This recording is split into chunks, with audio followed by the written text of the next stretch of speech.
Well, Leonard, first of all, we start, I know you've been asked this before, but when did the light come on? It was LSU. When did you make that decision? And what went into it? What sold you on LSU? Well, it was a very hard decision. You know, me and my father and my mother kept going back and forth on just the overall process between those two schools and how my recruit went with both schools. So it was kind of a last minute thing. I was up to like 3 o'clock in the morning, you know, talking to my parents about, you know, either LSU or Bama. And my mother said, you know, Leonard, just pray on it. Whatever God chooses you to come to your mind, what school comes to your mind, then you pick them. LSU it was.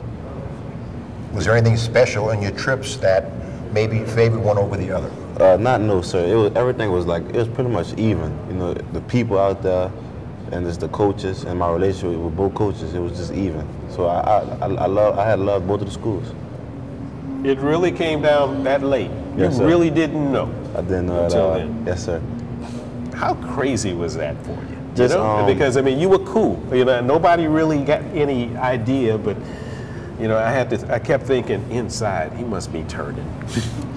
Pretty much this overall, like, you know, people coming up to me just saying, you know, man, stay in state, you know, man, go to Alabama. It's always that. So, right. You know, always in my mind, I'm like, man, they just don't know how hard it is out of these two great programs, and I have two great relationships with all the coaches. So it was the hardest task I ever, you know, faced. Now, before we ask Tim a question, I'm going to ask you, Jeremy Hill looks like he may be coming back.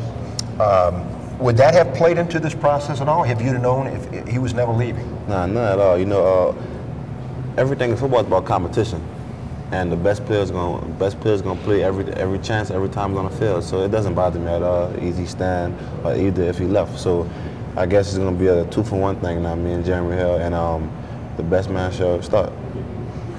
Leonard, what are you going to major in, man? Business and engineering. I'm kind of good with math, but engineering and business. You know, just developing skills of just knowing outside of football. You know, football not gonna last forever for either one of us. So right. It's always a backup plan.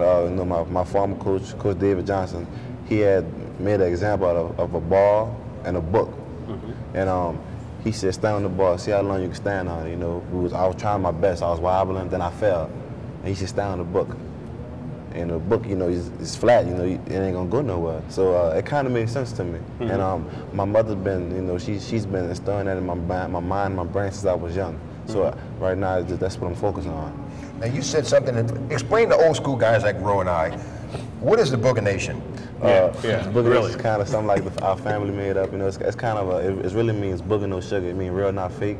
But we kind of made it for everybody, so we made it for the nation for everybody.